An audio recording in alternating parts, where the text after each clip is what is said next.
What's up, Juventini? Welcome back to the AJC, your channel dedicated to Juventus. Another wild one. We've got 7 goals conceded at home in 2 matches.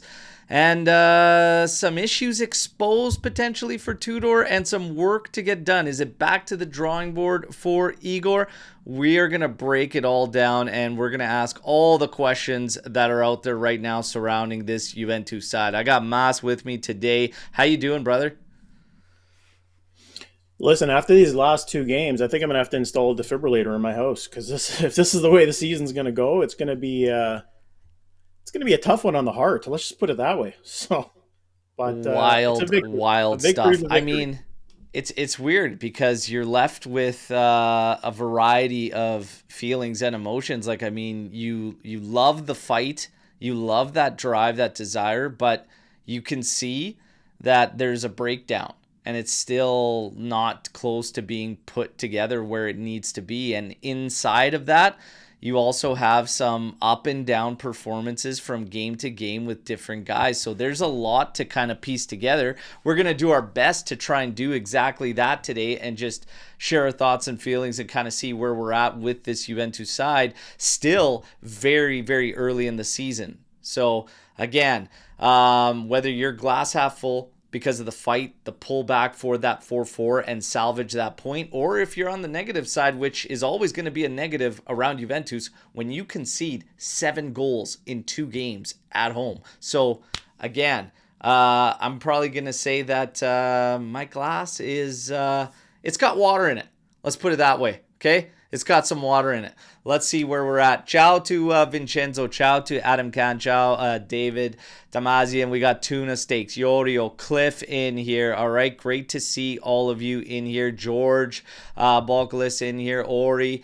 We have obviously a lot to tackle coming out of that game. And we're not going to waste any time. I think we get right into this, Mas. And we'll kick things off with that starting lineup, as I obviously gave my thoughts on the watch along for it. And you had Di Gregorio, Kalulu, Bremer, Kelly, Kambiaso, Cope Miners, Thuram, McKennie, Yildiz, Openda, and David. So I said I didn't mind the lineup at all. The only thing I was thinking is I definitely wanted Locatelli starting. But, you know, we haven't seen a bad Cope Miners in the pivot role, and it's definitely better than what we've seen out of him when there's 3 midfielders in there, or he tries to play that advanced role. So David Openda, McKennie over there on the right, I didn't have any issue with it because you could still have some good firepower coming off the bench, like Joao Mario could step in there, and then you still have a host of attack options.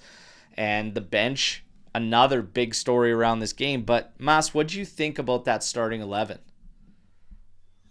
Yeah, I'm pretty much with you on that one. Overall, I think it was strong. I think it was a bit of a ballsy move starting, starting Openda and David up there. But they are Champions League tested, so I guess Tudor was kind of thinking that their experience in the first game would have been helpful. But yeah, like you said, Coop playing in that Locatelli role hasn't been bad this year. This was the first game where he kind of shit the bed. That would have been, for me, and we saw once Loca came on, right? And we'll talk about it later, but he probably should have started this game, and I don't think he would have had a score line like you saw if Locatelli was out there. But overall, I mean, not many Yeah, complaints based on the we got roster it. we have. Yeah, and we'll get into this game. The Storm, the Barnes are coming in, and a lot of that is already things that we are going to be getting into and discussing. So yeah, bear with us here. Let's go through this one. In the first half, I mean, geez, you talk about a sleeper of a first half. I thought it was a pretty drab first half. I didn't like the lack of energy or aggression from Juve. 2 attempts is all we ended up giving up in that first half. We actually got credited for 1 big chance created, but I think that they were considering that deflection that was off the Kefren Thuram shot that actually almost did pick off the corner after the deflection, but Kobel forced into a really big save. Yeah, I just thought first half, there was individual issues out there, but those guys, all 3 of them, Yildiz, Openda, and David were left high and dry. They were left with everything to do. You could see the balance was off. Our balance wasn't just off from the back to the front moving forward. It was also from left to right. And that produced a big issue, because if you don't have balance from left flank to right flank, you're going to struggle to have balance going forward. And we just couldn't offer those guys any type of serious support. And I was left thinking that you are going to have to watch a couple things. I was like, you're going to have to wait not too long to get João Mario into the game. That's what I was feeling at half. And you're definitely going to have a short leash on Cope Miners. I thought positionally he was brutal and offering nothing to Kefren Thuram. And I thought that Thuram was seemingly looking like the only guy in the midfield for too much of the game. And he actually struggled in this game. And I think it's because there was no other reference point. Cope Miners was either back with the defenders. He was over on the sidelines multiple occasions. And I'm like, dude, get out of there. We don't need you there. You're playing as a pivot. Support your partner there in the middle. And at other times, he was up there with the attackers. We can't get you the ball there because you're one of the guys supposed to get the ball to those guys up there. So it was a shit show. Me, I was thinking 55 minutes, maybe max for Cope Miners, unless something drastic changes second half. But I said also, João Mario, we should look at doing that. What were your thoughts at half? Because it was a pretty drab half. No highlights coming out of it. Yeah, I mean, if you want to, settle specifically on Coop Miners, the guy pretty much looked lost. He looked lost, and it looked like he was just kind of floating out there. Even just the way he runs kind of bugs me. I don't know. I'm losing patience with this guy. We'll talk about it in the ratings, but yeah, it's at a point now where, okay, you gotta man up now. We're giving you the benefit of the doubt going from an advanced position out of the midfield and stuff. And it's like, okay, let's just play you as a midfielder, etc. But now it's just like you're in a pivot role and you're looking as lost as you were when you were playing in one of those advanced roles. It's time to just sort it out. Others were telling me I thought Cope Miners did fine. And I thought he was absolutely fine and wasn't a problem. And he was better than Thuram. And I'm like, well, I definitely don't see it that way. And I think Thuram's struggles came because of him. And I think if you look at this game overall, the group, there was a breakdown as a group. So, again, we'll get into this. But second half, let's go through these highlights here. 51st minute. So this was brutal. They went right up the middle, and we had no midfield presence. Right up the middle. Nemecha on a run there. Thuram's doing his best to get there. I don't even know where Cope Miners was on this play. I mean, I'd have to watch it back, but I just remember watching Thuram chase this guy down, and then at the back, shambles. Shambles at the back for Adeyemi to accept this pass, face very little pressure, and make a couple cuts inside and just strike. Hell of a strike. Credit to him there. But, my God, man, weak goal to concede on that first one from Adeyemi. Your thoughts on that one? Yeah. The first thing I thought was, can somebody step up and, do something with this guy? I mean, it happened quickly, obviously, but, did we not learn anything from the Inter game? Even at the back, on Nemecha's original run, you're watching Thuram run and give pressure and pressure. And I'm like, is somebody at the back line at some point going to step forward and just shut it down and try to force something, right? And we just retreated. And it was just like, what? Anyways, that's the first one. We clearly learned nothing from Sunday because we come back out of the box. And Keenan Yildiz. This was a la Del Piero, and this was fantastic. And this guy blows me away because in moments in this match, it shows you that with little support, this guy still makes something out of nothing. We have an incredibly special player here, and this guy is on tap for an insane breakout if things keep going this way, because the numbers are also there. And we talked about this on the pregame show and whatnot. If there's one thing Tudor has going for him. It's the fact that Keenan Yildiz is absolutely red hot for him. Okay. We've got 1, 2, 3, 4, 5, 6, 7, 8, 9, 10. Last 10 matches. This guy has 6 goals and like 6 assists or something like that. 7 assists. Like, he is just insane right now. But this goal, phenomenal goal from Keenan Yildiz. Mas, you had a prediction earlier there this season that doesn't seem so crazy at all anymore, with him maybe pulling MVP of Serie A. Yeah.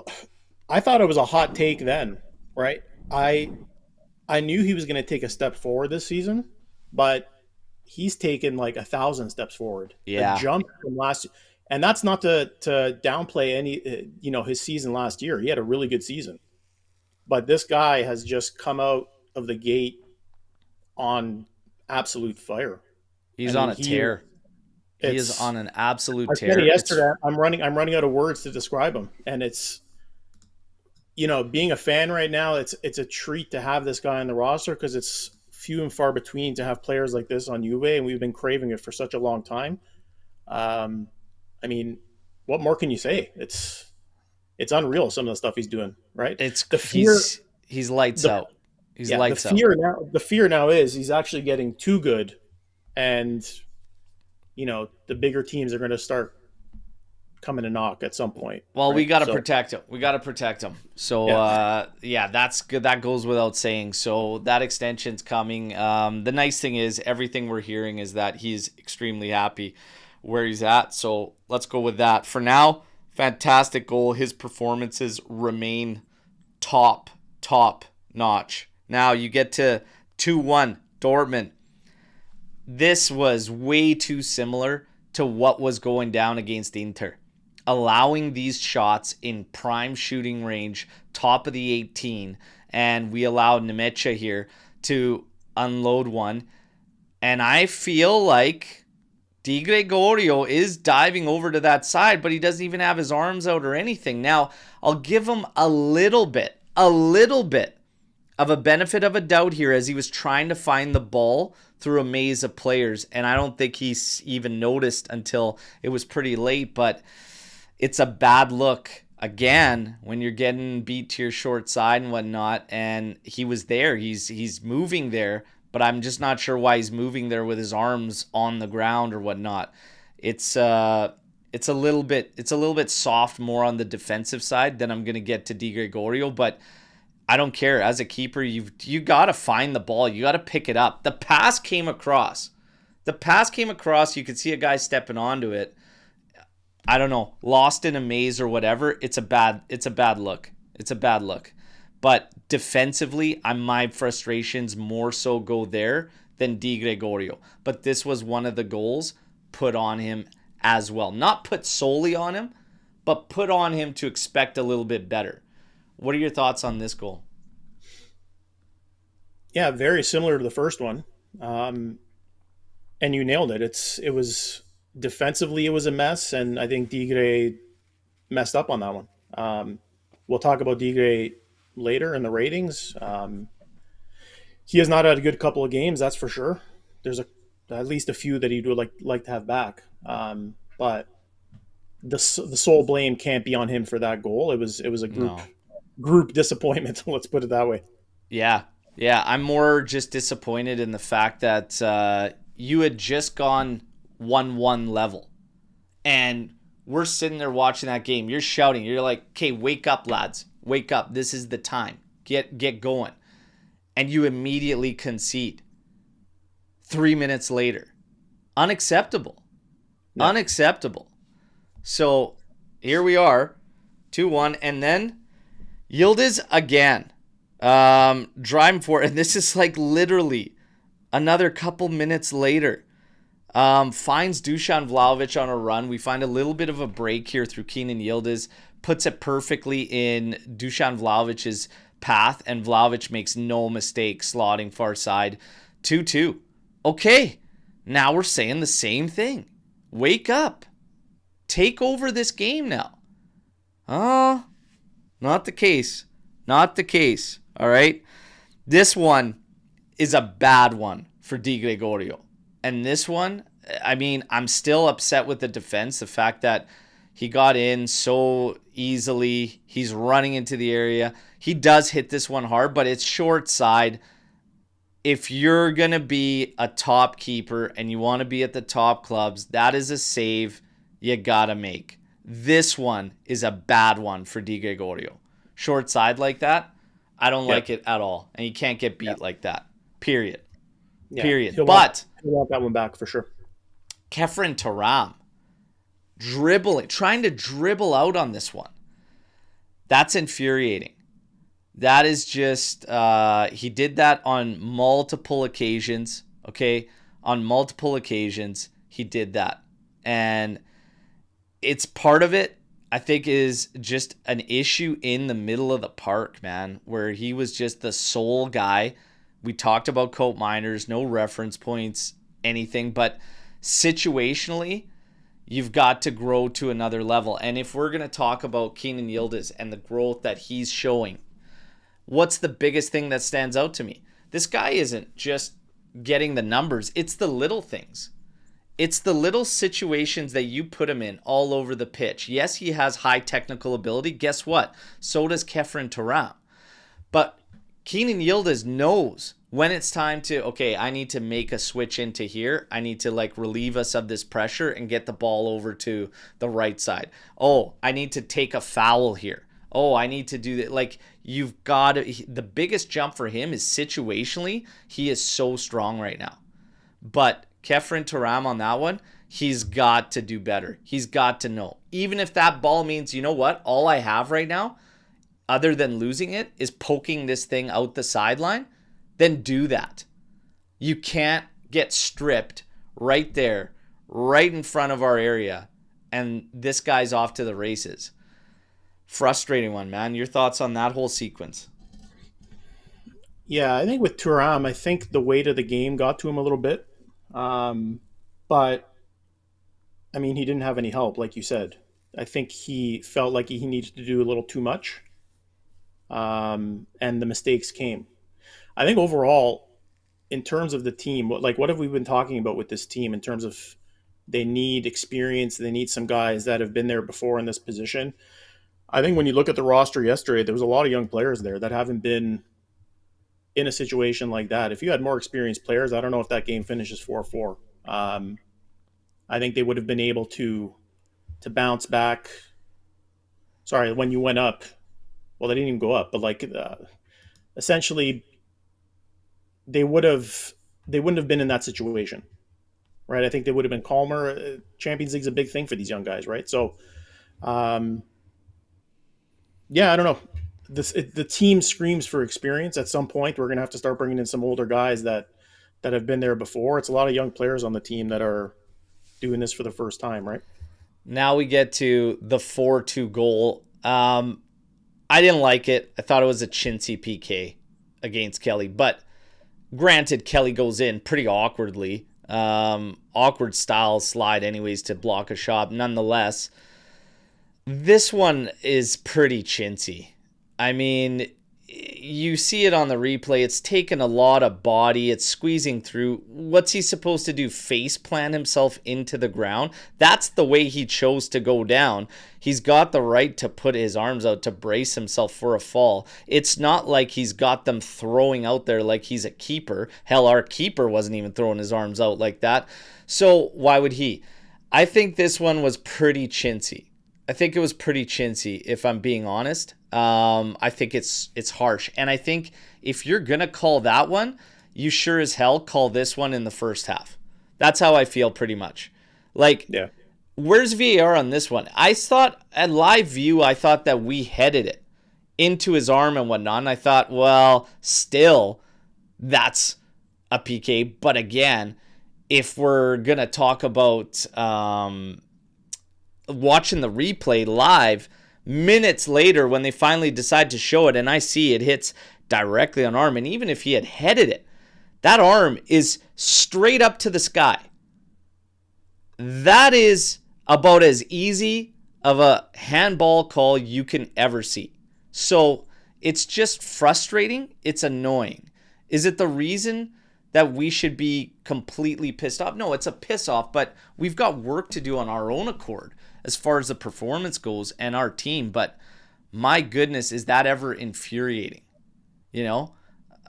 What did you think? Did you think he was a little hard done by that PK, or did you think PK? Yeah, I mean, you're talking about the Dortmund goal or the Dortmund PK. The PK, yeah. We didn't get a PK. No, yeah, I thought it was a PK, to be honest. But I mean, it could have gone either way. I thought the ref overall had a pretty good game, but yeah, in the end, I did think it was a PK. Yeah. Yeah. And the ball did hit his arm. Tancredi posted a video from the side view saying it didn't hit his arm. Yeah. Okay. Watch the play. How's it? It doesn't hit anything else but his arm and then deflect into the other guy. I'll watch that video, but I call bullshit. And Tancredi's an absolute twit. No surprise Skanga's following him. Now, let's get rolling to, this is wild. 4-2. 4-2. Okay. Oh, Vlahovic. And this is the hilarious part about Dusan Vlahovic. Okay. That's a hell of a finish on this cross coming in. Like, the perfect touch, post and in. Ridiculous touch from in tight like that on a hard cross coming in there. 4-3 at the 93rd. I'm like, I couldn't even really celebrate. I was like, oh my God, that's a nice goal. But it felt like we're just cushioning the scoreline, you know? Yeah. Up until, 2 minutes later, we're on a break. We're on a fast break.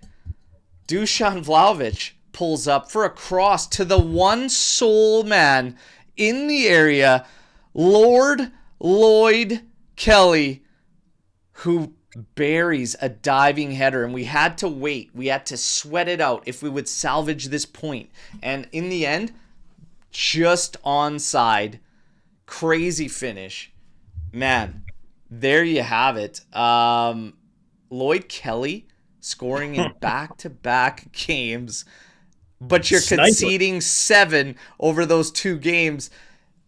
Welcome to the wild, wild, wild life of a Juventino or a Juventina at this point. Crazy stuff. It ends 4-4. Mas, at the end of this game, where are you at right now? Like, give me the overall now. We'll start to break things down. We'll look at player ratings and performances, but fire away, man. Yeah, we talked about it in the green room. One thing I'm starting to like, I mean, obviously the score lines I'm not liking. We got to tighten up, that's for sure. But we're starting to see a little bit of that grinta and that fight and that spirit in this team. When you look at that decade of dominance, I say this a lot, but there was never a time where Juve went down and you didn't think they were going to get back in the game. They had so much experience in that team where you thought, you know what, they're either going to squeak out a tie or a win here. There's no way they're going to lose this game. And I don't think we're at that point yet, but we're starting to see Tudor's sort of influence bring some of that back, where you're starting to believe that these guys might get a result out of it, right? We obviously don't want to be seeing these score lines, like I said, but overall there's positives and negatives, right? Offensively, things seem to be clicking, but defensively there's a lot of work to be done, and there's not much you can do from the personnel side on the defensive end. I think it needs to be structurally and formation-wise that Tudor really needs to look at it. Now, upon further review, that twit Tancredi showed the behind the scene, the back angle. It didn't actually touch him at all. Wild. It didn't touch the arm at all. I don't know how you even come to a front view that looks so blatant on a video like that, but it didn't touch him. Tancredi's still an absolute twit of an Interista. Skanga, you're okay? Barely. Okay? Don't follow that twit. But yeah, it actually didn't touch him. Didn't actually touch him. You know what? Doesn't matter. Still a chintzy call on Lloyd Kelly. Now, this match, I think if you're both teams, you're pissed. Like Dortmund's got a 4-2 lead in a Champions League matchup away from home, and you surrender two beyond the 90th. That's disgusting. If you're looking at Juve's point of view, it's a lot of the same. It's the bench guys coming in and doing the job, and honestly, it was all of them. Joao Mario looked great. Zhigrova looked good. Zhigrova looked really, really good. Vlahovic came in with that chip on his shoulder. So it starts to point to, are we getting it wrong from the start? And I said this against Inter that Tudor got some things right at the start and some things not so right. Yesterday, did he get some things right and some things wrong? I think ultimately, yes. But even if we go back to the starting lineup where I said don't really have too many big issues on it, we got to remember, Zhigrova, we don't know how much he can actually offer as far as minutes and whatnot. And I think if he could offer more, he would have been. Chico Conceição, obviously, Tudor spoke to it after, couldn't give us a game, right? So it kind of is what it is. But I just think the balance that he talks so much about, he hasn't truly achieved yet.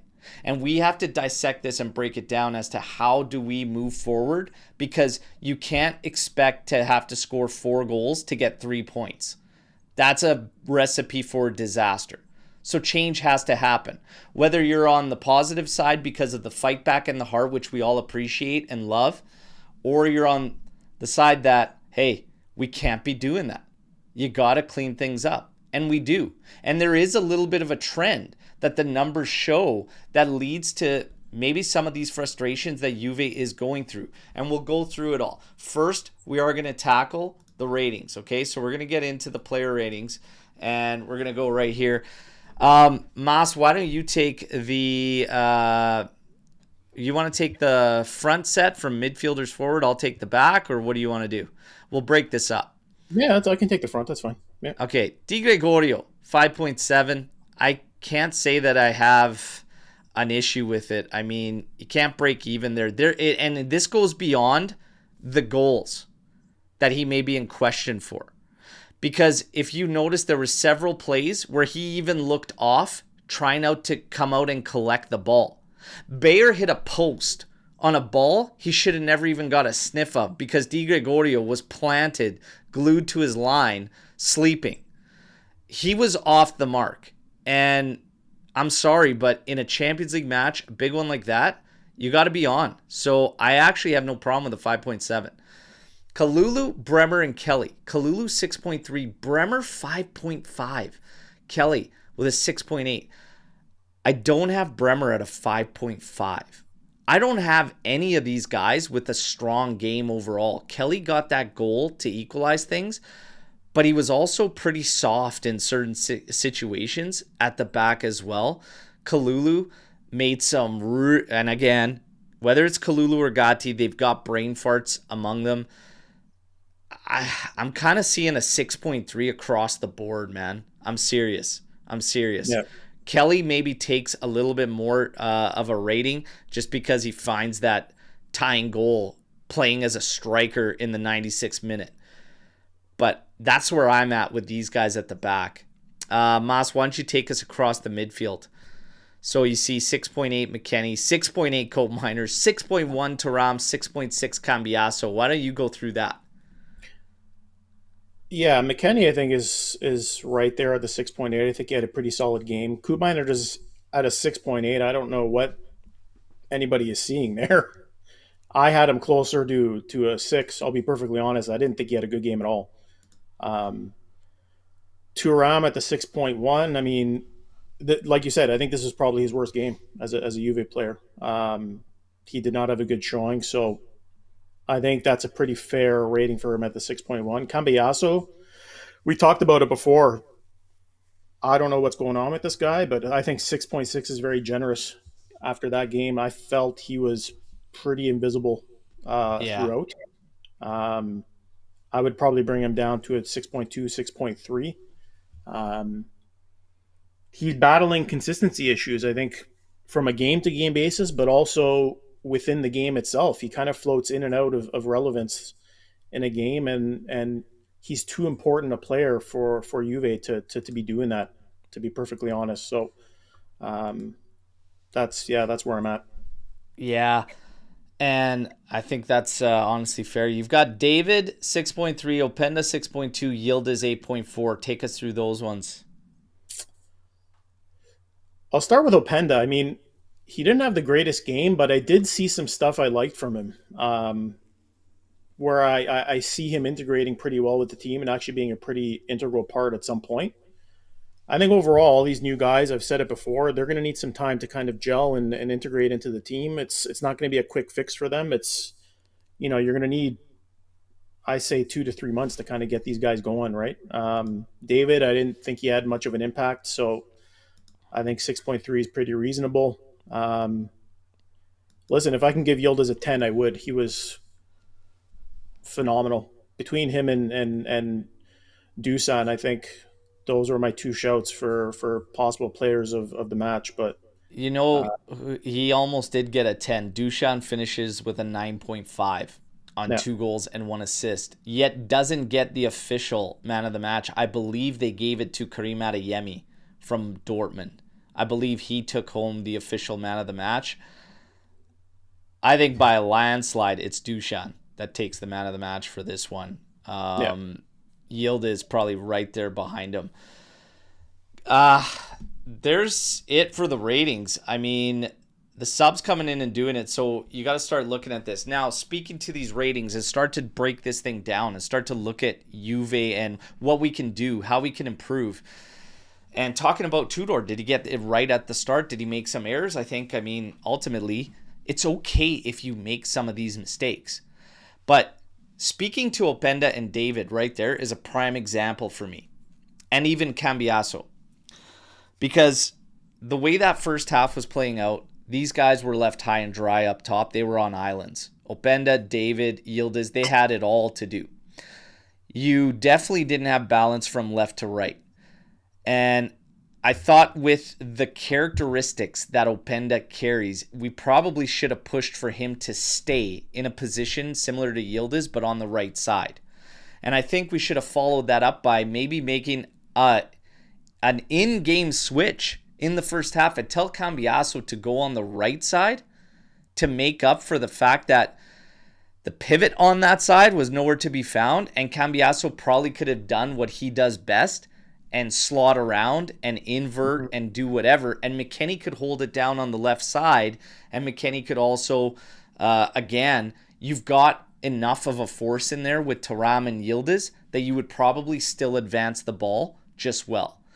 These are little things that I was thinking through that first half that maybe Tudor should get to. But one of the things that we're all on watch for Tudor is reacting. Always reacting and never, so far, it's got to be that step ahead. It's got to be that step ahead. That's only speaking to these guys that were on the pitch.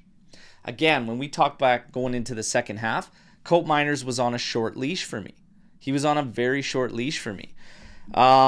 He didn't get subbed until around the 70th minute. And for me, that's way too late. Way too late based on how that game was going. To see him out. Sorry, almost the 60th minute. It was like 57, 58, somewhere in there. He should have been out probably sooner. I think you instantly saw when Locatelli stepped in, all of a sudden there's reference again. Reference Huge. again in the middle. Thuram still had some struggles, still made some mistakes and whatnot, but it felt like it was just easier, and it felt like the ball progression was working. João Mario excuse me. Hold on a second, boys. Hold on a second. Was not 57th minute. My mistake. Still on the wrong setting there. 67th was Vlahovic sub. 60th was Vlahovic coming in for David. João Mario, 59th minute. Yeah, I was right on Colt Miners. 69th minute. I thought I was right there. So I was looking at a different game sheet. That's way too long. Yeah. Way too long based on how that game was going for him. 55th minute was my maximum in the going in the second half for Colt Miners. We made that sub, and it was after we had gone 2-2 level again. And again, we still conceded 2. One was, again, Thuram giveaway short side by Degray. So there's still things to clean up. But Colt Miners is, for me, it feels forced now. And I think if there's something that you got to get to here, are we looking at a formation change, everybody? Like, Mas, are you, like, how do you balance this out? Because I'm going to share something with everybody. The games that have been contested for possession are the ones where we have no balance whatsoever. If you take our first 2 matches, we have the possession against Genoa, good share, pushing them back. You take the Parma victory, we have possession, a fair share, close to 55, pushing 60, whatever. And a lot of those numbers start to go better for those other sides after Juve picks up leads. If you look at the Inter game, we don't have possession. We surrender it a ton. Was balance an issue there? It kind of was. We said we're collapsing way too much. There's not enough pushback. Yesterday, balance issue. Way too much retreat. Not enough pushback. Definitely not in the first half. And the second half, when we get after it, we're absolute shambles in the back. So, is it down to individuals, or is there something more systematically that we need to correct? Mas, would you consider formation change right now? Chat, would you consider a formation change? What do you think it is?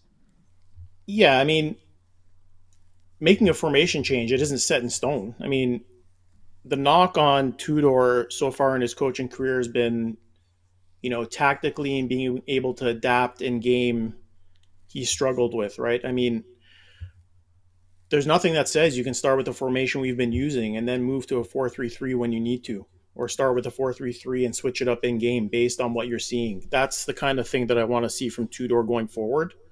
Some adaptability.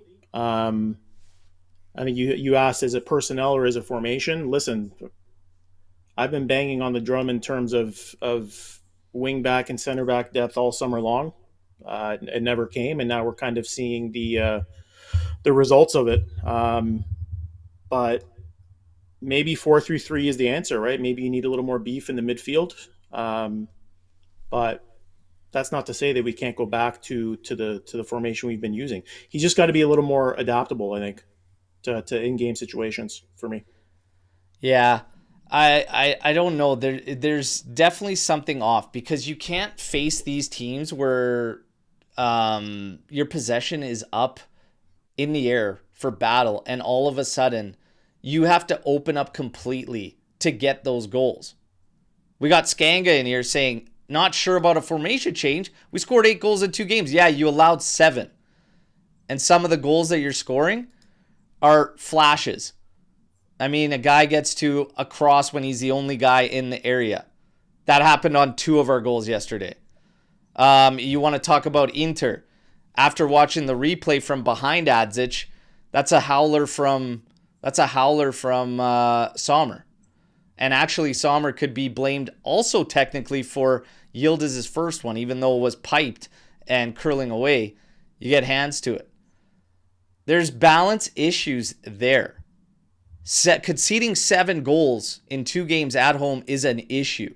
That is a problem. So, yeah, bright side, 8 goals in 2 games. But when you break it down to the details, work to do. The guys off the bench, that's a big positive. I think that's a big positive, that the guys that he does call on are all stepping up. But is that kind of a mistake that happened in the lineup, or making that adjustment sooner? João Mario should have come into that game sooner. Does it ultimately solve everything? I don't think so. And that's why I'm thinking system, we got some issues. The other thing I'm thinking system might have some issues when you start to look at substitutions. Because whether Thuram be it a little bit tired after the Inter game, etc. Like, what are you going to do? And now if Cope Miners is going to play a pivot like this as well, now you got more issues.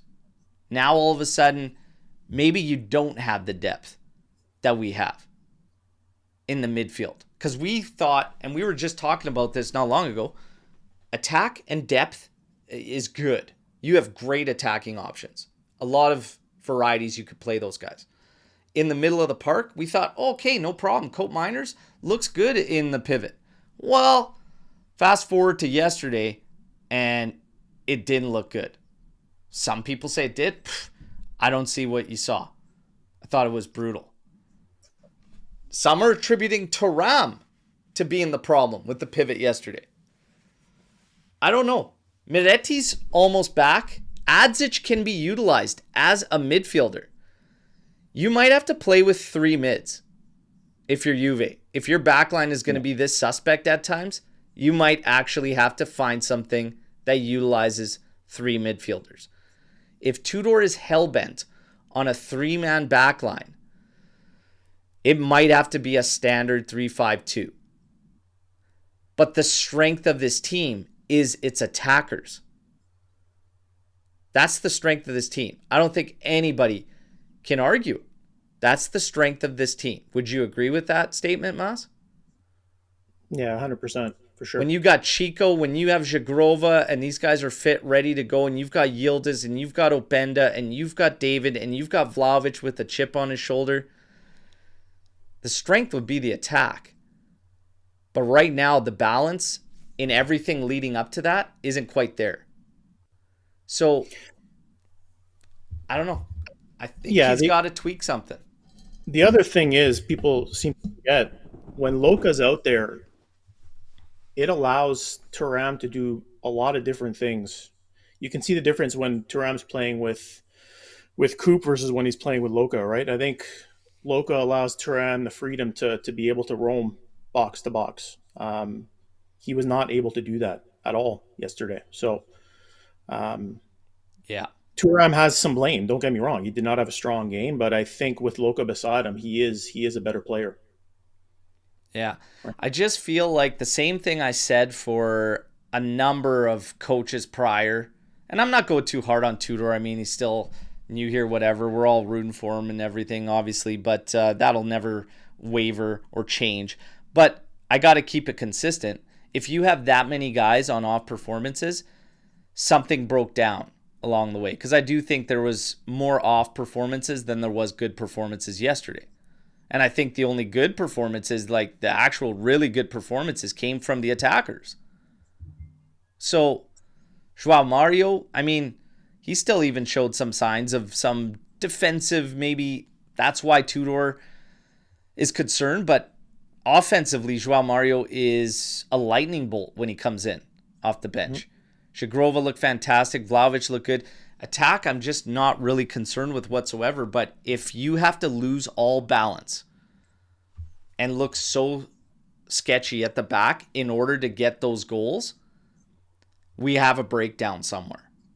4-3-3, 4-2-3-1. Here's the thing. I don't think you could be a one-trick pony. Tudor in his presser after said, this is the thing, I don't have starters. And this is why guys are doing good things on the bench, coming off the bench, because I don't see players as automatic starters. He gives the call. He rewards people based on training, etc. Okay. Questions out now, though, and everybody's still going with it. How do you not start Dusan Vlahovic? We just started him against Inter. Mas, is Dusan Vlahovic a starter for you? Chat, do you want to start Dusan Vlahovic? Should he be a starter? I don't know why you would. Like you said, he started against Inter and he put in a pretty poor performance, to be honest. The guy's cooking coming off the bench. Leave it as is. I mean, that game yesterday was probably his best game in a Juve kit, and that was off the bench. So if it ain't broke, don't tamper with it. Don't touch it. Let him continue to come off the bench and do what he's doing. I like what I'm seeing from him. It seems like he's got his head on straight. I mean, he had a rough summer, obviously. he put in the work, and it's showing on the pitch right now. But I don't think putting him in for a full game, I don't think his mindset is there right now, to be honest. Yeah. And it looks like it's no across the board. Dushan keep doing his thing as a sub off the bench. Super Serb sub. There you go. I'm going to keep that chip on his shoulder, and I'm going to keep getting him to come out against tired legs. And he's starting to win physical battles when these guys are tired, and just leave it alone. Let him continue to do that. I still say anytime we have an issue with attack, it's usually breaking down before that. And the only time I've seen us suffer is when we cannot support those guys properly or enough. Tudor's got to find some tweaking. I still feel like we are reactionary. At the back, should Rugani be looked at as maybe being one of the players to either side of Bremer? This is a question many have been asking. Is this how you shore things up? We can't keep going leaking goals like this, everybody. We know we got to fix it. I think the first storm in the barn was also, does Rugani deserve to play one of the positions next to Bremer? When Bremer needs to rest, you don't want Rusty as all hell player in there. So you don't want Bremer's replacement to just be a guy that literally only steps in on those minutes. What do you think? Should Rugani start to be utilized to either side to start getting him some reps too for when he does have to fill in for Bremer? And the rumor has it that Bremer might get his rest at the weekend against Verona. But Mas. Yeah, like I've been, now that Cabal's back, I would like to see a three of Cabal, Bremer, and Rugani to see how that plays out.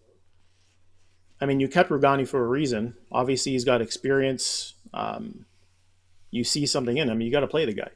I mean, now is the perfect time to give him an opportunity based on the fact that we've let in 7 goals the last couple of games. So if you're going to be forced to rely on him at some point this season, like you said, you don't want him to be coming in with barely any minutes under his belt. So this D isn't talented enough to have a set 3 for every game at this point. So you need to be rotating to see what that 3 is ultimately going to be when you got more important games, right? So yeah, I think when I start to look at this team right now in the way that we're moving forward, and Tudor, if he is going to remain on this 3-man back set scenario, it's going to be dependent on the opponent and what we're expecting out of the game. Like if I'm going to play Rugani, it's going to be, and he's going to be to the side of Bremer, it's going to be a game where we have a lot of possession.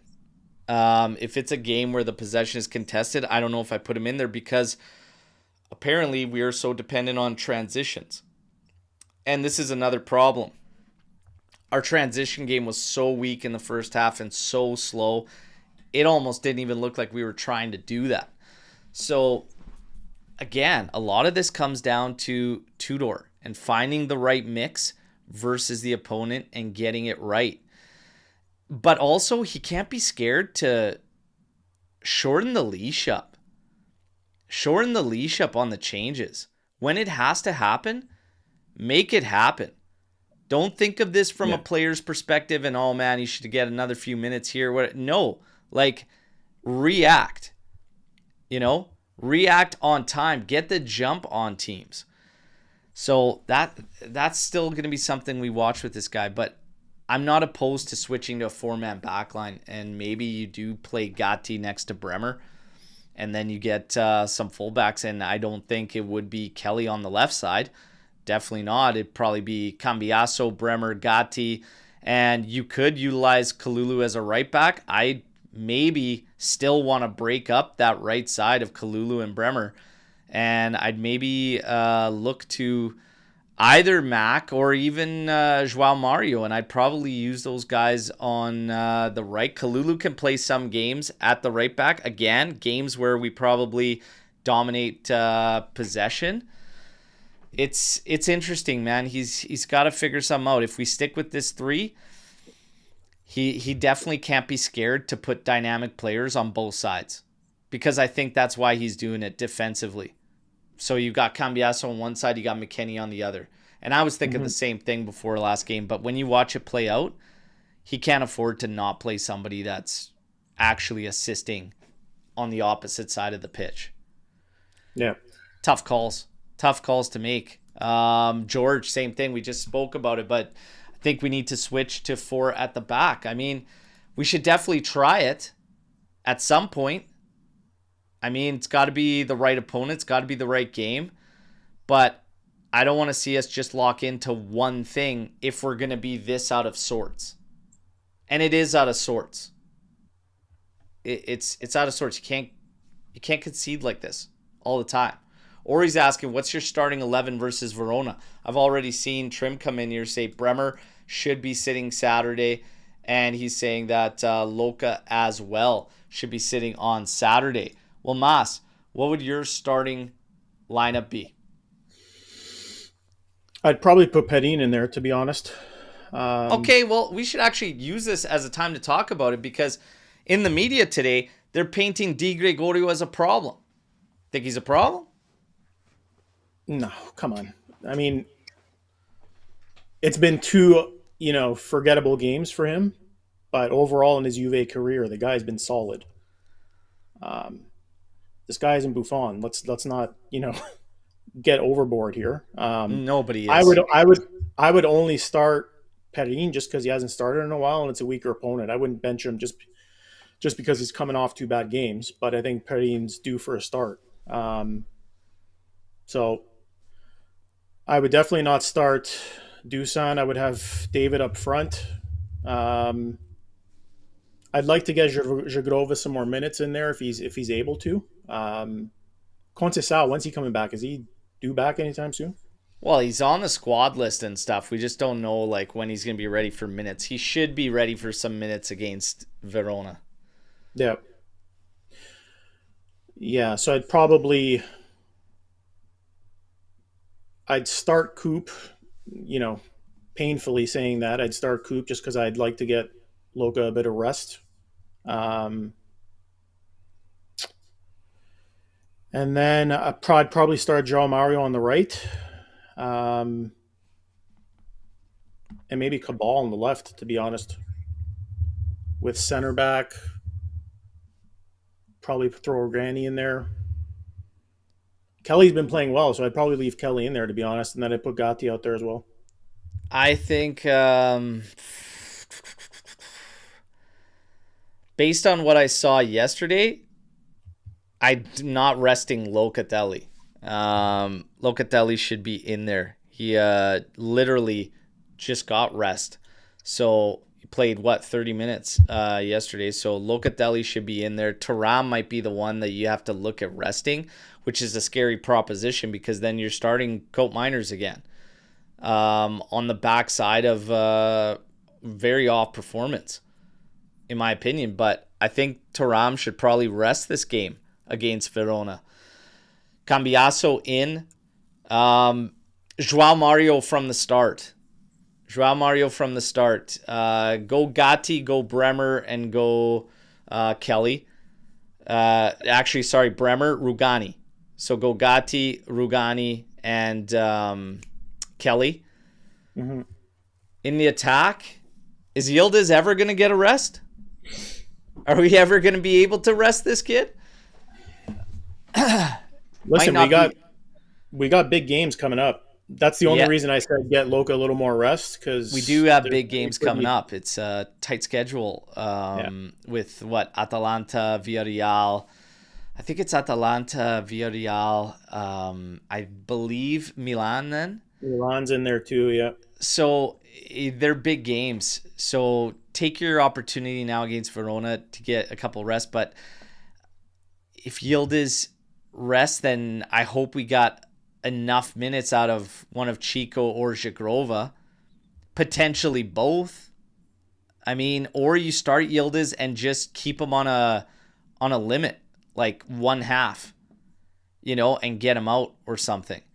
But I would probably look at getting some rest there. Jonathan David can start, or even Openda up at the top. I'm fine with either. So we should see a little bit of rotation there. Di Gregorio, this is always a thing with keepers. Number one, I don't think Di Gregorio is a problem whatsoever. No. If you're going to look at starting Perin against Verona, number one, is Perin, like, he just got back. I'd assume he's fit enough, because if you're going to be on the list as a keeper, you got to be ready to jump in. So I'd assume that he's fit. He just came back. But do you make it mount up even more? So, like we said, obviously the tabloids are twits, and they're trying to paint Di Gregorio as this problem or whatever. Do you just go right back to him and show that faith and that trust and just fight out of it and trust him as a top keeper? Or do you open up that window of like, what the hell? And you put Perin in. You could play it off as a rest to him, etc. Like, hey, take a reset, take a recharge. You could word it as nicely as you want. Or do you just go right back to it? I'm not so sure I'd throw Perin in there, but you have Perin in there. You would give him the rest. Yeah, let Digre think about the last couple of games and get his head straight again, kind of put it behind him, and then like I said, you got big games coming up. We're going to need him. So it's a bit of a reset for him. And who cares what the papers are saying? At the end of the day, it's Tudor's team. He can play whoever he wants. So Perin hasn't played for a while. I always find it funny with keepers because so much of it is mental. And I guess that comes down to them knowing the man. They need to know the man there. They need to know what he's going to react best to. Does he need the recharge? Does he need the reset? You could treat it like saying, hey, you know what? That's not good enough. For me, I guess the only problem would be the shit show on the goals conceded that's happened ahead of him. And when you make that call, you are in part associating, a change needing to happen there, when really there's a lot of breakdowns ahead of that for the goals. And we've talked about it. Get bad giveaways, stupid giveaways, collapsing, not closing space, etc. So for me, it's like kind of like hey, you know what? I maybe take the time to send a message to the team like, man, Di Gregorio's getting roasted, but we're not helping him enough out front. And it's time to tighten up and sort this shit out. Mm-hmm. But again, Perin, more than capable to come in and help out. Cliff says, are we getting to the point where, like I commented in the last show, Dushan has to be our super sub and rotational starter despite his salary? He's scoring at an incredible clip right now off the bench. I mean, the shitty thing is the wages. The wages have always been a shitty thing, but it is what it is. I mean, if you find something that's working, I don't see the issue in change. Like, I don't know why you would change it, because when you did, he fell flat on his face on a start against Inter. Acerbi looking like a crackhead in that game. Owned him. He got owned by a crackhead. So let's keep that the same. We've already covered that. Let's keep it the same. The salary just sucks that you've got a 24 million bench player. How Cope plays, this might be why defensively in the midfield, maybe this was a reason why Kamoli was targeting a Hulman or a Kessier to bolster the mid. Yeah, I don't know. See, I think defensively, Cope Miners is actually okay. Yeah. The same thing that he got victim for happened to like Thuram and Loca against Inter, where we dropped a little bit too far. We were collapsing too much, right? He fell victim to that too. My biggest problem with Cope Miners is positionally. He just fucking takes up spaces that make no sense to me. And in a two-man pivot there yesterday, it made no sense. It made no sense. So kind of floats around. It's just weird, yeah. Like, and he's just not a reference point.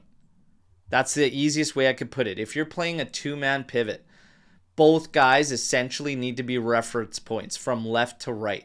He just simply wasn't. Yeah, it's a problem. And if they keep forcing it, Fuck, man. That's an ugly one. That's an ugly one there with Coat Miners. I don't know, but I'm losing. I've given that guy more than a benefit of a doubt. I'm reaching boiling point. I'm like right here to the brim of my hat, and that's all you got left, Coat. Okay, right here. That's all you got left. That's all you got left. Is there anyone in the squad that has the quality and passing range that Locatelli has to play in that role in our midfield? See, if you want to get to passing range and whatnot, I don't really know why. Like Thuram never really does it, but he can spray the ball around pretty good. He just barely ever does it. Miretti has great passing range, but you're going to lose a lot defensively. Right? Yeah. So when Locatelli's rested, it's going to be one of those things where I think you gotta have a change. Like Thuram late in the game against Inter did a great job when he started running things. He took over the deep lying spot and he just ran things. And it was good. But Adzic is a guy that should be utilized in the middle of the park, I think, and help.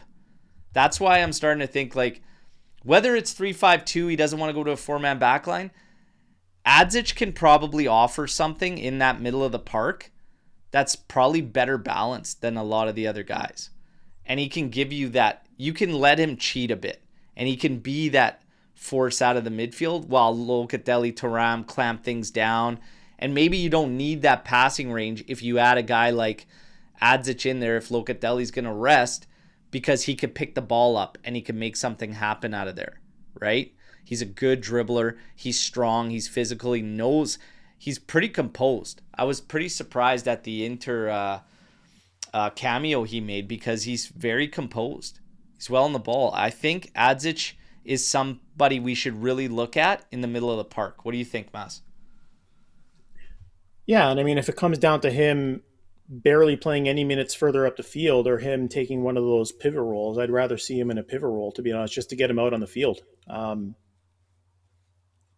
don't know. I think we have something there that we're not utilizing as much as we should be. I mean, we saw a glimpse of what he's capable of in that Inter game, like you just said. Why not give it a shot, is my thinking. Yeah. Give me your starting three in the attack at full fitness. Do you want to take that one first? Sure. I'm still it's questionable right at the top as of this moment, but still David for me for the overall. Yildiz and Zhigrova at full fitness. Yeah, I want to see a bit more of Zhigrova, to be honest, to put him in there. But again, I also liked what Openda did there too. So, I mean, Yildiz is obviously going to be there without a doubt. I think ultimately will be Zhigrova over Conceição. That's not to take anything away from Chico, but I think if Zhigrova comes good, he's got a little more to offer than Conceição does. And then at striker, I don't know. I kind of feel like Openda is actually going to have a better season than David is going to be honest. So I might actually put Openda there over David at this point. Yeah, that's fine. Look at the range in answers here. Yildiz, David, Chico. Yildiz, Openda, Zhigrova. Yildiz, Dusan, Zhigrova. But that's Skanga, who's Dushan's agent, who fucked us over with that contract. Yildiz, Zhigrova, Openda. Yildiz, Openda, Zhigrova. Yeah, I just think if you're going to talk about link up is going to be big, and that's where Openda's a runner, man. Like, he is fast. He is physical. Yeah.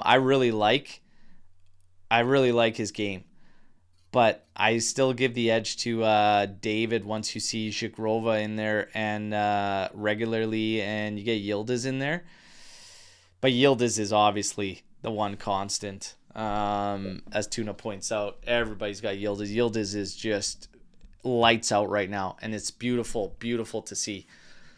But Tudor, yeah, he's got options. The attack is not an issue.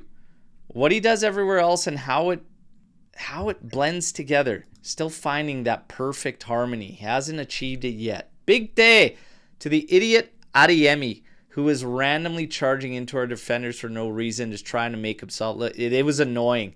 He got Bremer from behind the back, and it was a stupid play because he was never going to get to it, and he just played it back to Di Gregorio. I saw Bremer down, was like reaching his ankle. He's looking at like, what the hell? The ref paid no attention to it. He did it again in the corner on, I can't remember who he did it to out on the corner, if it was Kalulu or it might have been Mac or Joao Mario at one time, but the guy's just a tool. And I was like calling him a rat yesterday because that's the way he was running around there yesterday. I would have loved for somebody to go right through him, but we didn't. Somebody should have went right through that mutt. Adeyemi. But he does get one of these. What a prick. Predictions on Miretti's contribution and impact to this team when fit. I don't even know where he's going to play. I was just thinking the exact same thing. Where are you going to put him? I don't know. 3-5-2 ahead of the other two. Make a triangle set up in the middle, and he can help. It would essentially play out pretty close to a 3-4-2-1. Yildiz, Miretti as that other guy. It could work. I don't know about the impact. That's the part that is up for him to prove, because that was always his biggest knock, right?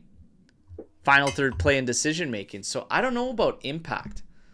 But if you're looking at a game like yesterday where Cole Miners is leaving us frustrated, I mean, do you think he'll impact it positively? And it'll be a nice, refreshing changeup? Because he is a completely different style player than all these other guys. Yeah. Yeah, it's we kept him. We got to give him an opportunity to see. I don't know about contributions and how big it's going to be. It's probably not going to amount to much number-wise. Yeah. But I think he's going to give you a crafty little player out of there that can lead some drives and get forward, and then depending on the rest of the combination playing with him, it could be very strong at times. But he's got to get games. He's got to get minutes because, I mean, you still have Adzic in there that shows a lot of composure. And, hey, we still need to see more of him. Adzic might be the better play. You know? So, Miretti's what's clear in these conversations is Tudor is going to have to figure out how to use all these guys in the right spots, right? That's going to be a big challenge for him. Roles. As a relatively newer coach. We're not a bad team. I mean, we're not an amazing team where we have some decent players that can fill some roles. He's just going to have to figure out where they all fit based on formation and you know, the type of game it's going to be. So it's going to be a big challenge for him throughout the season. Yeah, and that's what it comes down to right now. It's about finding the right mix, and it could change from game to game as to what that mix is supposed to be. But yeah, he's got some decisions to make. But we can't let guys sit. We were talking about this with Adzic. We said when it was unknown what kind of minutes he was going to get, we're like, it's going to be a damn shame if this guy spends another year, rots on our bench. In comes the Inter moment where he hits that, and now you're thinking, okay, you got to keep this kid in the mix. You got to keep him engaged. With Miretti, same thing. And somebody brought it up even at the back line. If we're going to rest Bremer against Verona, that's going to be Rugani's first set of minutes in a while, and it's just like you're just coming in right there into a game. So, and when your back's conceding like that, you have to look at alternatives, and maybe getting Rugani in there a little bit more often is the play. Nobody said a thing about Gatti, though. Only few were saying we should have had Gatti in yesterday. I don't think it changed. Gatti and Kalulu, for me, have issues at like this out of nowhere, all over the place. Yeah. So it's a pick your poison thing. If Kelly turns out to not develop into the defender we'd like, but is still decent, but becomes a goal-scoring center back. Do we keep him purely for his No. No. What are we? He's got 2 goals here in 2 games, but what are we talking about here? No. Not based on the depth that we have back there, to be honest, and the players that we have. It's I still stand firm. Cabal takes the job. Yeah. I just think he'll take the job. Maybe not, though. But what a whirlwind yesterday. Talk about a roller coaster. Like, talk about the ups and downs all over the place. Just highs, lows. And it's not even from game to game anymore. It's in-game with us now. Highs and lows. I mean, as a neutral, it's fantastic, but... Oh, yeah. Well, it's funny because a lot of people are putting out their thoughts over yesterday's match and the feelings, and everybody was like, oh, there's so much negativity. We got the draw and stuff like that. And it's like, well, you know, the Azzurri just beat the Israel national side barely and conceded at will. And it was seen as garbage. But then for us, it's all just positive because we got the 4-4 draw. It doesn't work like that. Like, I'm sorry, but you can't be leaking like this. And Bremer being off was a bit of a concern because as the minutes got later there, he started to get a little bit opposition. I still don't think he's anywhere near that 5.5 rating. That was crazy. No way. But yeah, and that was also match 15 that Juve have played at home to start the European competitions off, and they are still undefeated. They are still undefeated in opening matches, and that one was quite a bit of fortune to not take the L on that one yesterday. Fun fact, last time Juve played a 4-4 game in the Champions League, both coaches, Kovac and Tudor, actually scored in that game. That's crazy. Yeah, That's actually crazy. That's wild. What's going on with... Oh, okay, here we go. Kambiaso. Is he struggling with something physically or just checked out mentally? Something had changed. I wish I had the answer to this. Because while the young kids run around screaming best fullback in the world, you know, and jump on these games that he has out there, the older heads are all like, this guy needs to find consistency. Needs to find consistency. He is huge for Juve. Every metric that you could even possibly fathom backs it too. That when he's on his game, the offensive sequences and creation, it all ramps up big time for Juve. You need this guy cooking.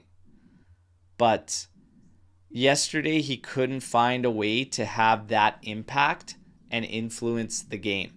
He spent a lot of his time just defending and a lot of his time glued to the sideline. The best thing about Kambiaso is when he breaks free of that sideline, finds pockets, acts as that extra midfielder, and sparks runs at the opposition. We had next to nothing from that. And it wasn't from what Borussia Dortmund did. I'll tell you that. Because Dortmund was coming at us at will. They had no problems leaving 3 guys back there while they sent bodies forward and were trying to create, trying to drop chances and whatnot. He is inconsistent. Kambiaso is inconsistent. Now, some in the chat believe he had a good game, and that was immediately rebutted, saying he was not good yesterday. Should we take a look at the numbers, Mas? Yeah, you can. I don't think it's really going to do too much for people's... He didn't seem very impactful to me. Yeah, he's at his best when he finds ways to impact these games. But, I mean, if you're going to go by his game yesterday, he finished with a 6.6 rating.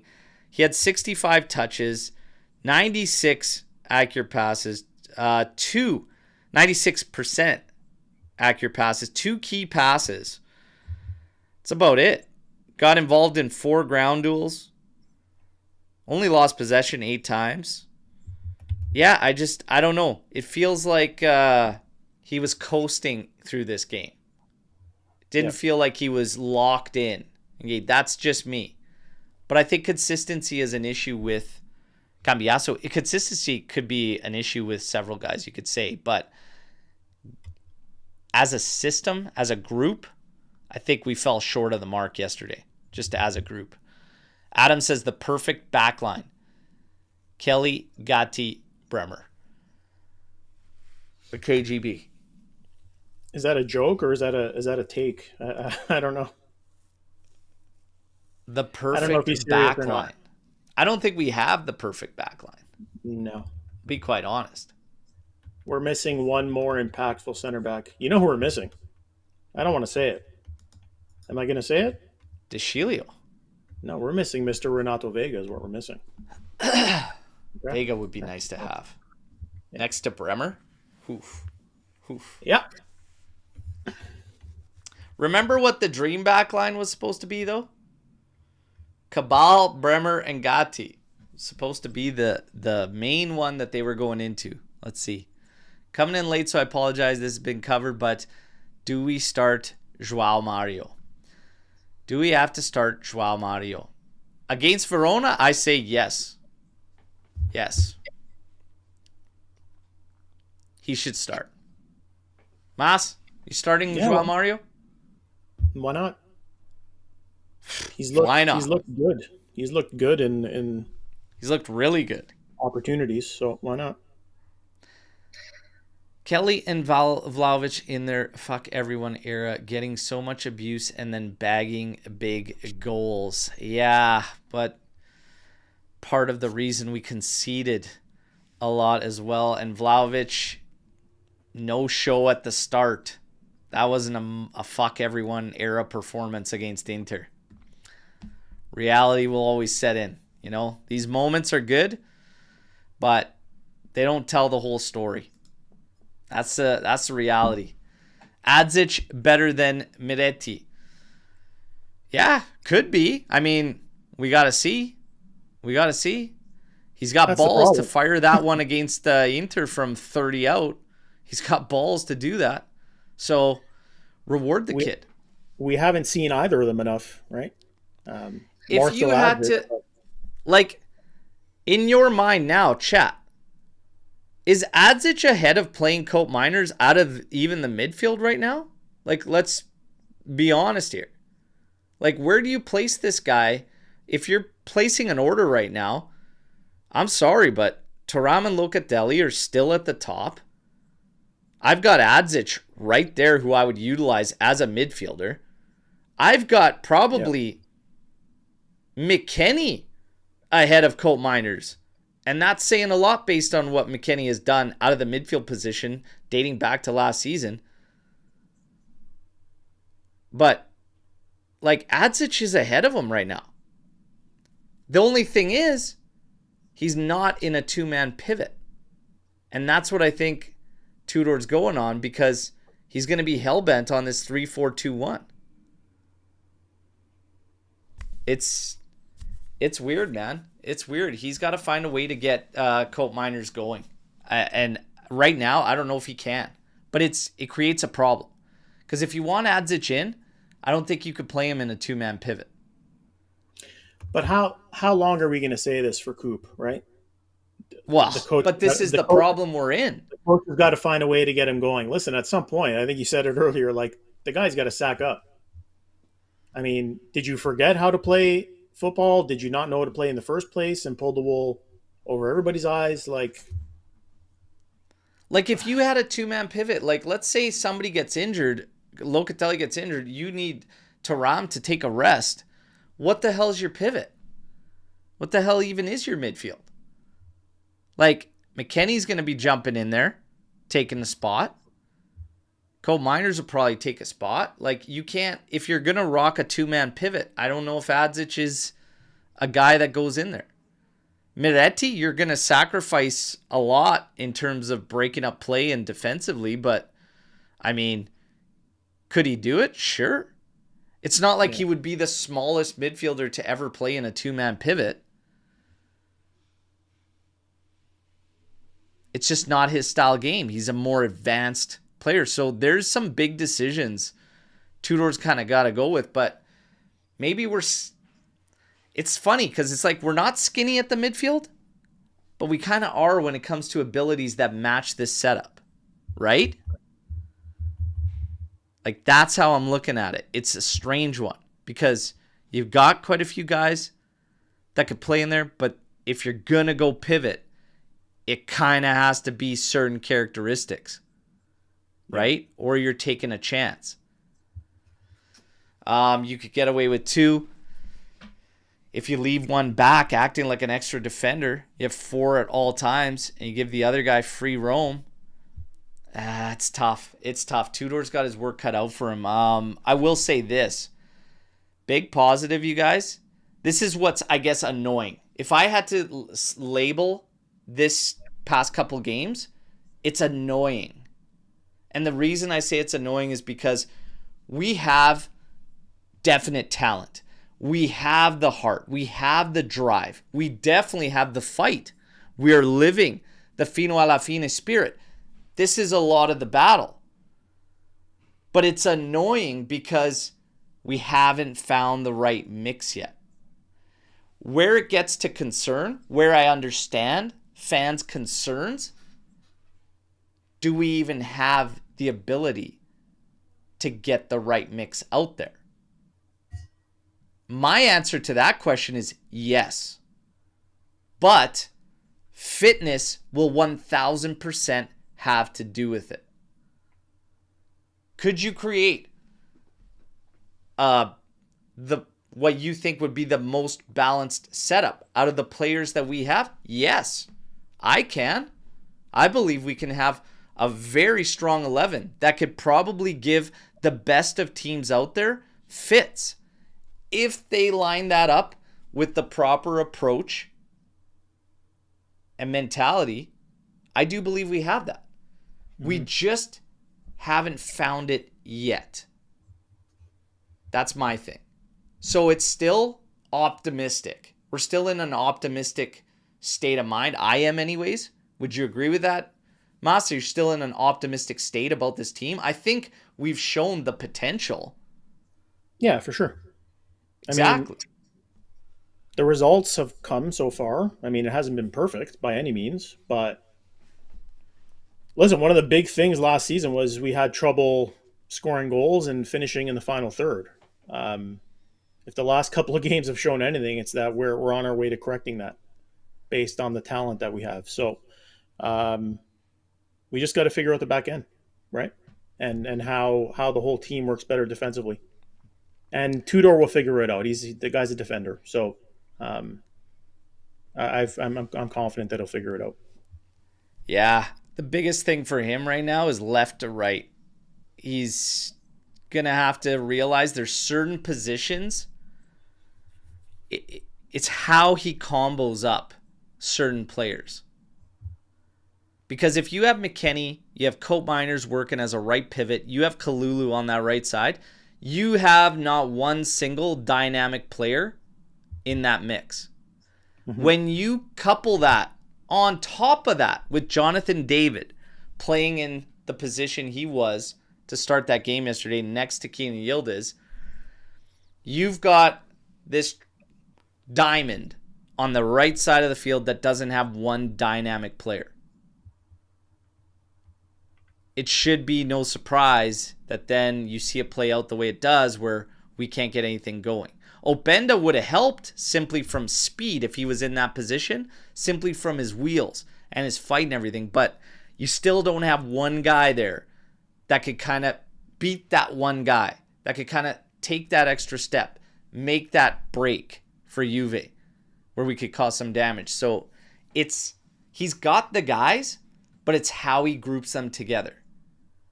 And if you're looking at sections of the field and you break this thing down all around, that right side is probably where we drop the ball. yesterday Yeah. until he put Joao Mario in. And then when Zagrova came in. Zagrova is exciting as hell. That's why I say, like, optimistic. There's still a ton of optimism around this team. Ton. You've got so many talented players. I think Tudor, I think he's got to unleash a bit and not be so reserved. I'm going to be quite honest, because if you want to help your back out, like, get on that ball, fight for that possession, retain that ball, and put it in these talented guys' feet. Joao Mario, Zagrova, Kambiaso, Yildiz. We want to play on the ball, not defensively. I think we're a little bit reserved. Would you agree with that statement, that we play a reserved game and it might help our backline out if we alleviate more of that pressure and get after that ball more and actually step on some throats? Yeah, I mean, you saw it the first half yesterday, right? We came out pretty reserved, and it seemed like we were a bit timid going into the game.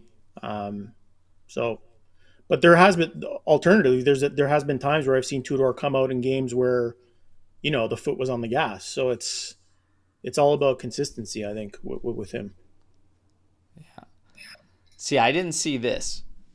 People are saying John Elkann left the stadium when Juve went down 4-2. I didn't see that. I did see a lot of the fans leave, though. Oh, for sure. That's just, I don't know. It's not my style. Could you imagine everybody on the watch along yesterday? It's 4-2 and I just shut it off. I just walk away. Like, yeah, see you guys. Done. No, like that's crazy to me that all those fans left. I mean, I still stick it out to the end. It's you just never know what can happen. But I have always watched every sporting event I've been at to the end. Like, even if I go to a hockey game here and the Blazers are getting lit up, I'll stay to the end. I'll watch whatever. And I don't get that. But I can't say that I saw Elkann leave. But I do. The crowd did cut in. The Curva cut into the fans leaving and saying, "You're a shit crowd." They were chanting that to them as they were walking out. Your thoughts on leaving an event early like that? The team's motto is "until the end." Like, you're like, some of us live it, others don't. Okay, I did walk out of one event before it was done. That was Kung Pao Enter the Fist. Shittiest movie I've ever seen in my life. It was 8 minutes in. I'm like, this ain't it. My buddy picked it. This is way back in the day. And I was like, what do you want to see? He's like, we just wanted to get out, go hang out, do some terrible, terrible show. There for that one, okay? Only time I walked out. If Duchamp continues to score, can we possibly move him January before the free move? Potentially. Not for much, but yeah, I can see it. Potentially. Put some respect on that movie. It was terrible. Terrible. Woo. Can Kambiaso do a Kimmich and join the midfield? Now we're talking, because we're talking about certain players and helping out the midfield and maybe lacking certain abilities. Kambiaso has played the midfield just less than a handful of occasions that I could think of. He has been utilized in there. I personally didn't really like it. It's interesting when you have other midfielders in there that take up space, that make their moves. He is good at working off the wingback role to find pockets, but is completely different as a midfielder. But could he do it? Is it something we should explore, Mas? Listen, at this point, I'm willing to try anything to get this guy going. So, I mean, why the heck not? I don't know how you would do in that pivot role, though.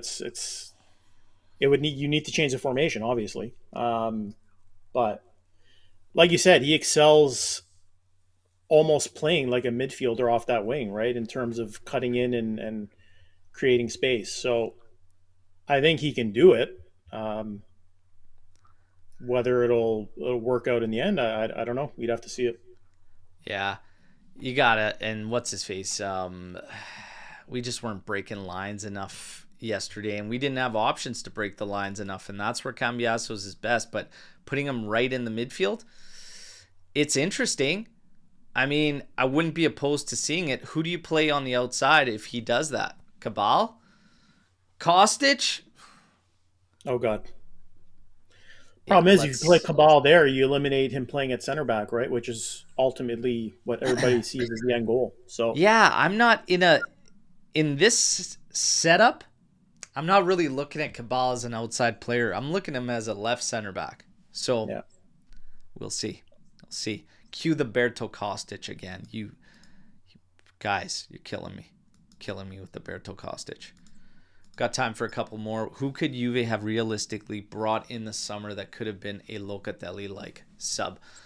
Locatelli is so vital, and if he goes down, I'm concerned. I mean, that's what we literally just covered is what do you do now to get these guys in? If Coat Miners can't also rock the pivot, you've got an issue. Thuram's going to need rest here and there.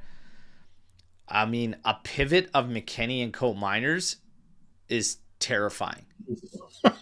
Like, that's terrifying to me. Nope.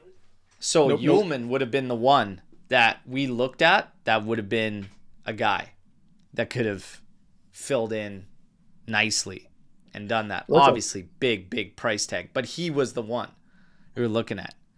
There's a guy playing on Milan right now that is doing very, very well for his age. That Modric would not have looked too bad in that spot. Max yeah, it's crazy. I remember saying on here I would consider it, but at that age I'm like, I don't know, but he's still such a good player. Even Ricci. I mean, Ricci would have been a guy I would have looked at, tried to make a move. It was relatively inexpensive deal in the grand scheme of things. I mean, those guys would help. It is what it is. Hey, it's not doom and gloom, but it's you got to clean shit up. Okay? So we got to figure it out. We still haven't found perfect harmony, perfect balance. Let's see in the days leading up to the weekend if we can get some better fitness out of guys. Let's see if Shigrova can give us more. Let's see if Chico Conceição gets back into action. I think this all helps, especially when we talk about one of the major things that we saw yesterday, lacking balance and nothing on the right side for an entire first half of football. I'm not going to jump the gun on crucifying anybody. I'm not going to jump the gun on Di Gregorio. I'm not going to jump the gun on Jonathan David. I'm not going to jump the gun on any of these guys. Coal Miners, I don't think it's called jumping the gun at this point. So that's a whole different story. At this point, I gave you the benefit of the doubt in the more advanced role. Said play him out of the midfield. Yesterday, you were playing out of the midfield. I saw a lot of the same frustrations I cared before. Time to put up or shut up. Is this a case of the shirt is too heavy for him? Maybe. Maybe it is. I hate it because the guy genuinely cares.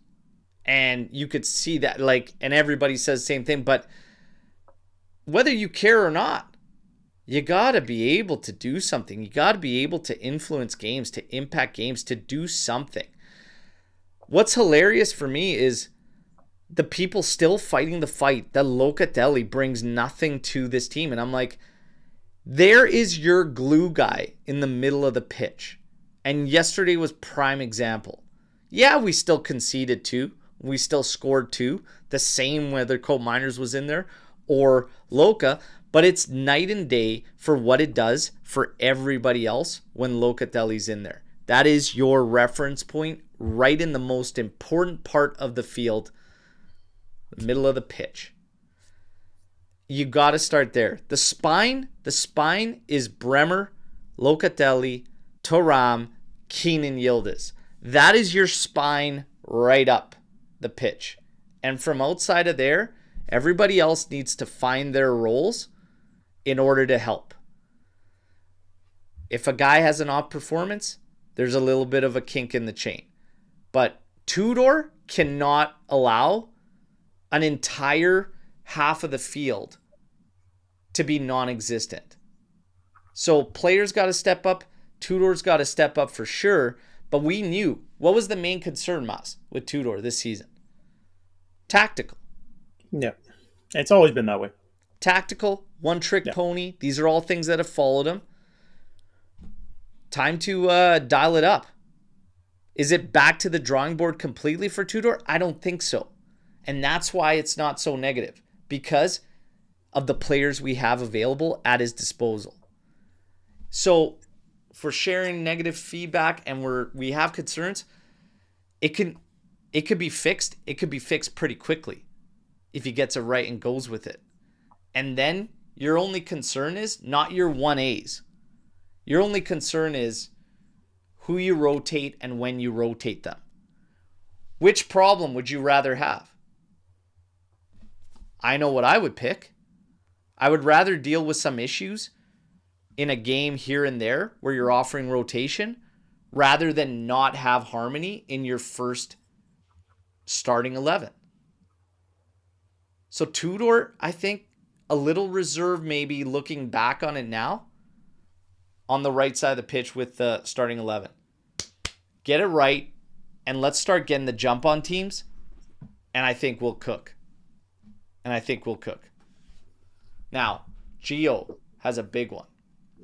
As Gio said, if we focus primarily on the league, we win the Scudetto this year.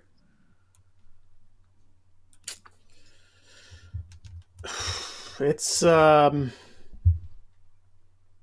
crazy to think, but guys, Napoli is on another level.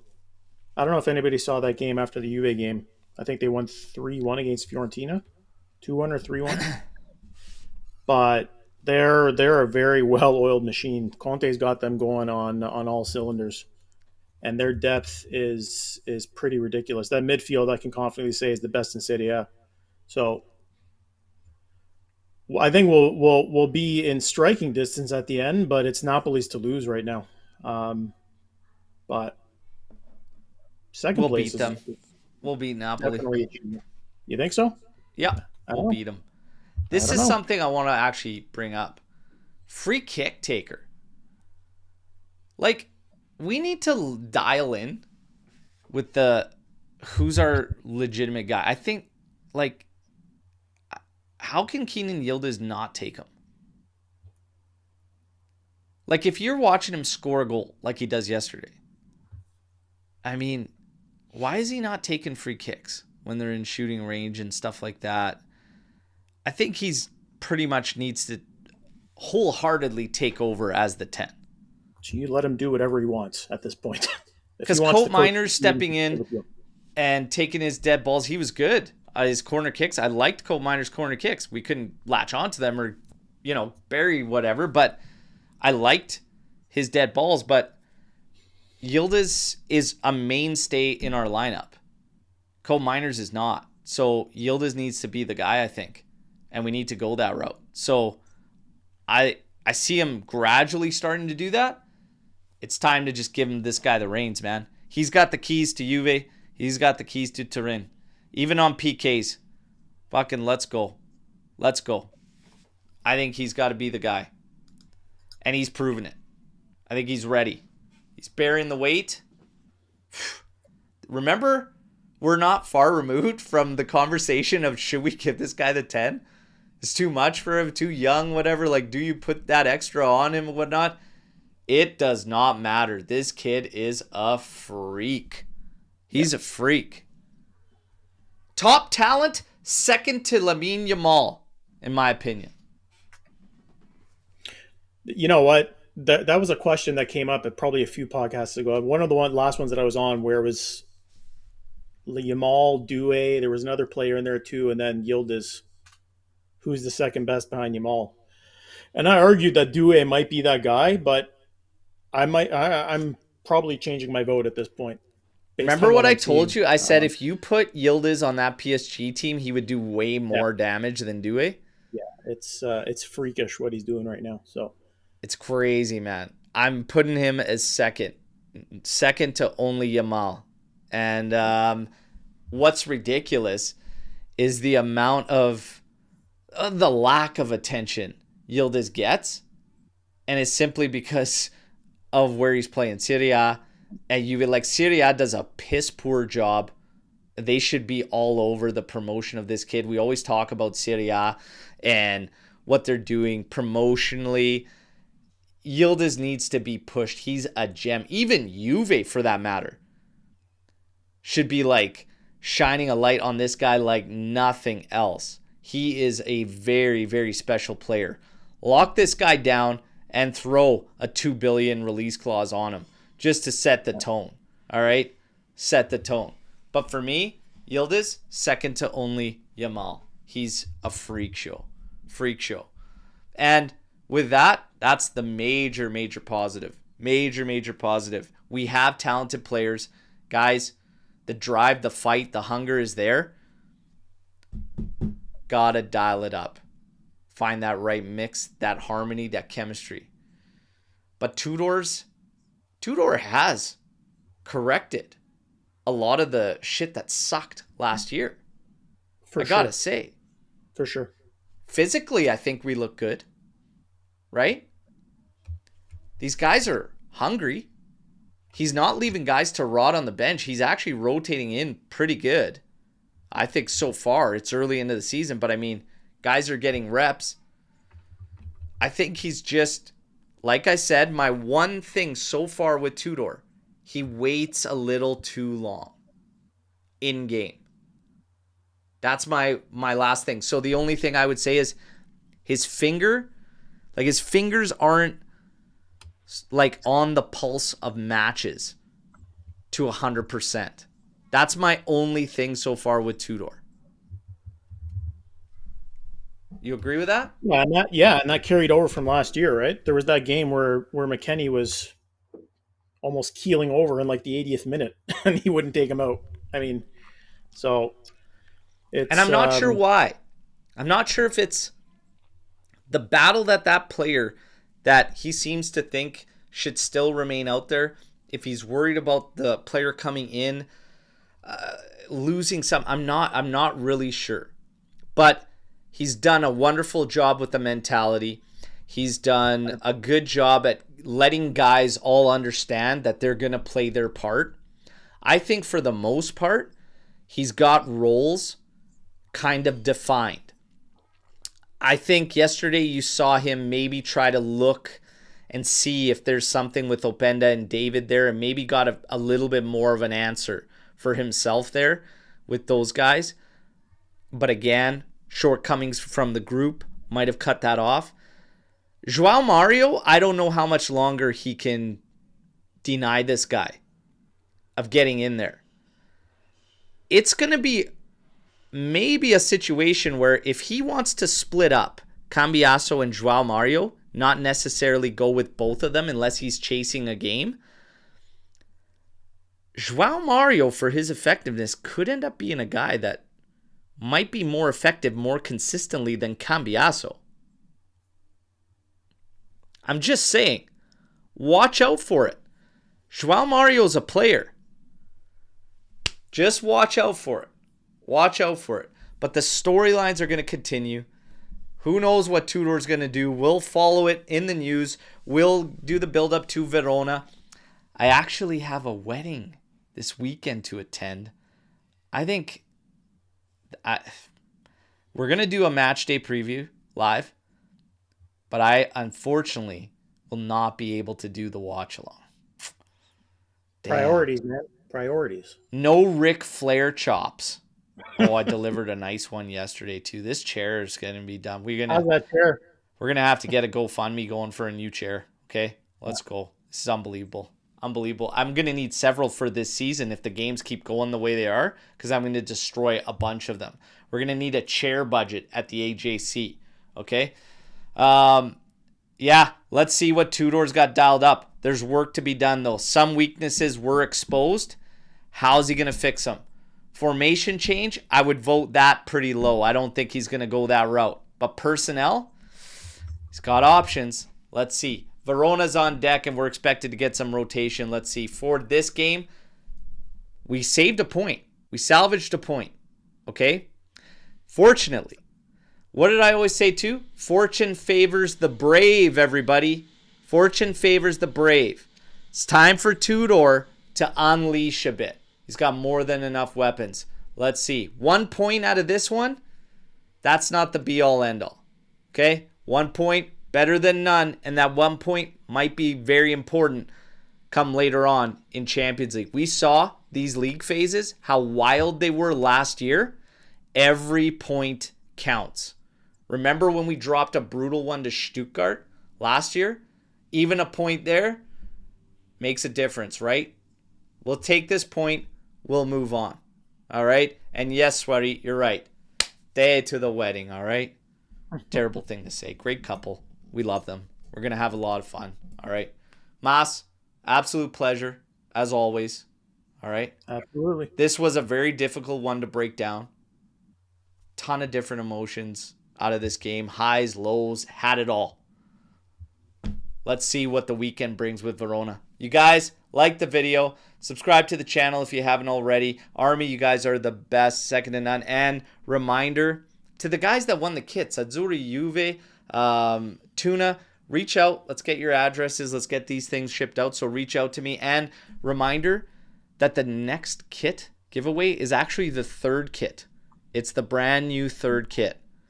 Okay? So a lucky winner will get the brand new third kit. The members that are subscribed, that are holding members, everyone in the Legends is going to be entered into the 99 blue Kappa away kit with Del Piero on the back, okay?